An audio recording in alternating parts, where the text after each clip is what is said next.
Meus irmãos, a você que nos acompanha, aqui pela linha de transmissão do YouTube, e nós estamos sobre esse tema bastante relevante e, por que não dizer, atual na igreja do Senhor Jesus. E nos chama a atenção, o Eduardo ele já abriu aqui o leque sobre o pragmatismo, mas, como ele mesmo falou, o que é esse pragmatismo? Talvez você que esteja nos acompanhando já conheça, mas muitas pessoas, Eduardo, têm essa dúvida.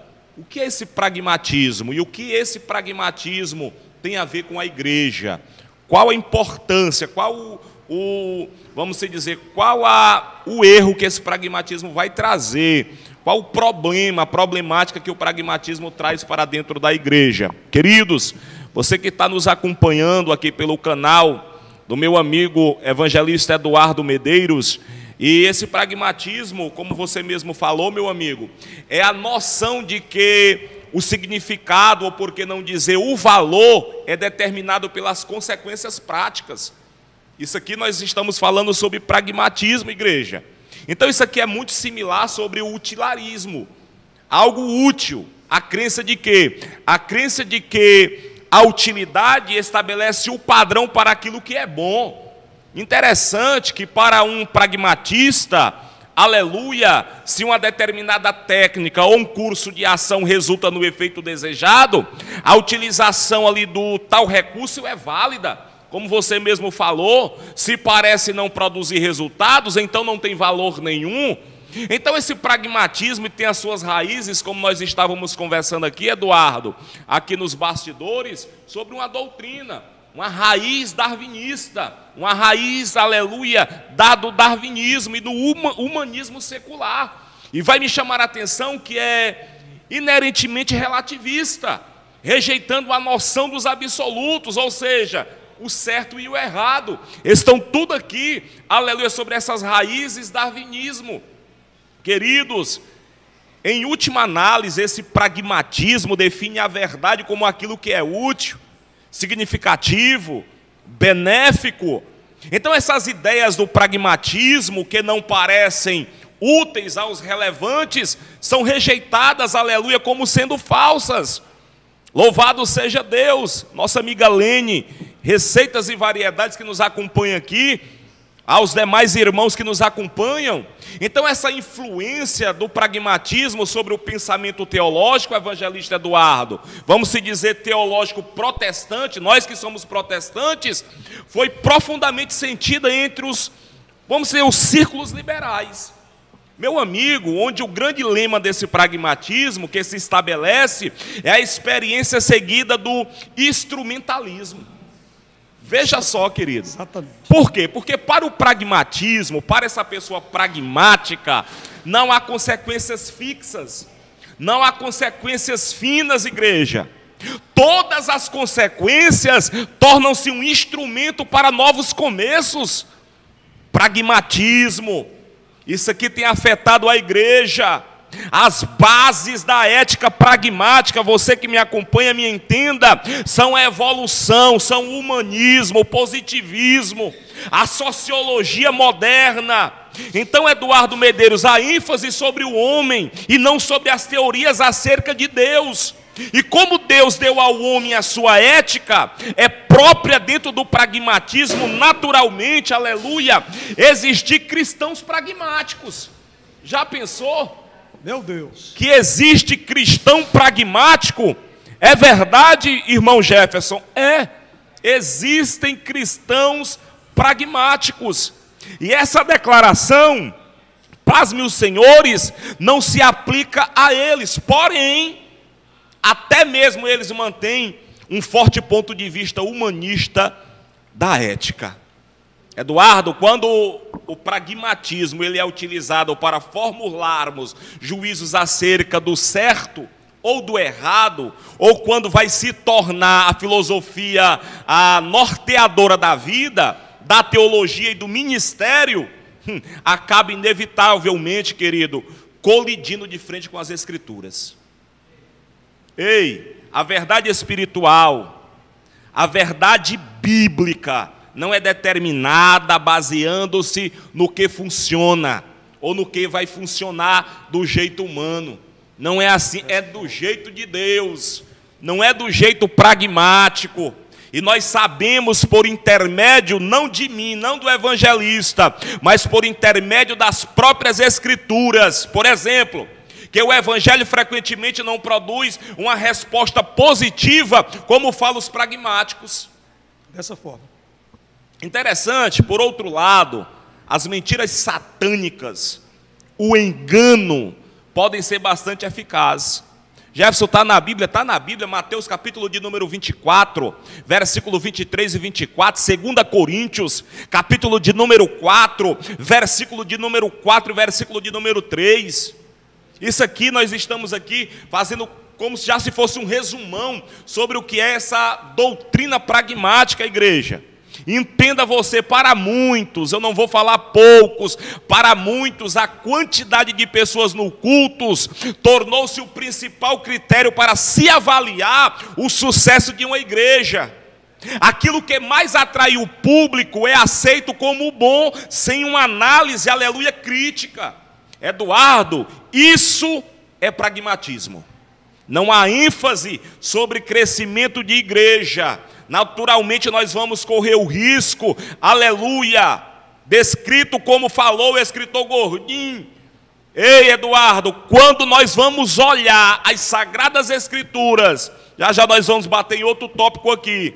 Se não der tempo, a gente faz 2 aulas, Eduardo. Faz. Olhando para as Escrituras Sagradas, as Sagradas Escrituras, nota-se que o crescimento, aleluia, é de forma gradativa. É de forma natural. Quer um exemplo? A Bíblia vai dizer assim: Paulo plantou. Meu Deus, olha aí. Apolo regou. Mas quem foi que deu crescimento no negócio? Deus. Quem deu crescimento foi Deus. 1 Coríntios capítulo de número 3, versículo de número 6. Paulo plantou, Apolo regou, mas Deus deu crescimento. Deixa eu te dizer aqui uma verdade. Existe uma busca, Eduardo Medeiros, meu pastor, existe uma busca incessante por quantidade, que se torna uma porta aberta para o pragmatismo religioso. O povo hoje não quer mais qualidade, o povo hoje quer quantidade. Isso aqui é uma porta aberta para o pragmatismo religioso. Ei, igrejas, elas deixam de dar continuidade no discipulado bíblico para quê? Para resultar no crescimento natural. Saem em uma caçada descontrolada por métodos de crescimento. E não funciona assim. Buscam estratégicas, aleluia, no mercado. Buscam, aleluia, estratégicas psicológicas, buscam estratégicas mercantilistas, para quê? Para obter o maior número de membros. Mas não funciona assim, Eduardo. Pela Bíblia Sagrada não funciona assim. Mas como é que funciona, Jefferson? Quer um exemplo? Um exemplo pautado dentro da Bíblia Sagrada, Eduardo. Quer falar alguma coisa, meu querido? Pode ficar à vontade, querido. Pode ficar à vontade. Um exemplo pautado na Bíblia Sagrada sobre o erro do pragmatismo. Você me mandou esse texto hoje, e eu analisando um pouco, foi do rei Acais. Muito bem. Jefferson, o rei Acais era um cara pragmático? Me explica, deixa eu te dizer. O rei Acais, ele viveu, como você é um conhecedor e uma conhecedora bíblica, o rei Acais, ele viveu em meados do 8º século antes de Cristo, tendo o seu reinado, aleluia, 16 anos. Está lá em 2 Crônicas, capítulo de número 28, versículo 1. 2 Crônicas, capítulo de número 16, verso 2. E então, a partir do ano 745 a.C., criando a Igreja do Senhor, uma relação de comprometimento com a Assíria, e uma religião totalmente corrompida. Mesmo, aleluia, ouvindo um profeta chamado Isaías, aleluia, este não, aleluia, ele escutou a sua falta de fé em Deus e da prática idólatra. Interessante que Acais, ele se constituiu, reverendo Eduardo, em um exemplo ilustrativo de pragmatismo, o rei Acais. Exatamente. Jefferson, É verdade isso? É, queridos. Aleluia. Esse Acais, com a sua visão distorcida, aleluia, essa visão do rei Acais pragmática, ele vai romper com a linha de Davi, o seu ancestral mais famoso. Eduardo Medeiros, com o testemunho de seu avô, aleluia, Uzias, e o exemplo de seu pai Jotão. Então diz o escritor: não fez o que era reto perante o Senhor seu Deus, como Davi, seu pai. Segundas Reis, capítulo 16, versículo de número 2. Nós estamos falando sobre pragmatismo. Então a sequência dessa infidelidade a Deus é inumerada. Por quê? Porque fez imagens fundidas a Baalins. Segundas Crônicas, capítulo 28, versículo de número 2. Quer mais? Queimou incenso no vale do filho de Rinom. Segundas Crônicas, capítulo 28, versículo de número 3. Pragmático. Aleluia. Queimou alguns ali de seus filhos como sacrifício a deus pagãos. Pragmatismo. Segundas Reis, capítulo 16, versículo de número 3. Isso aqui é muito forte. Fechou a casa do Senhor.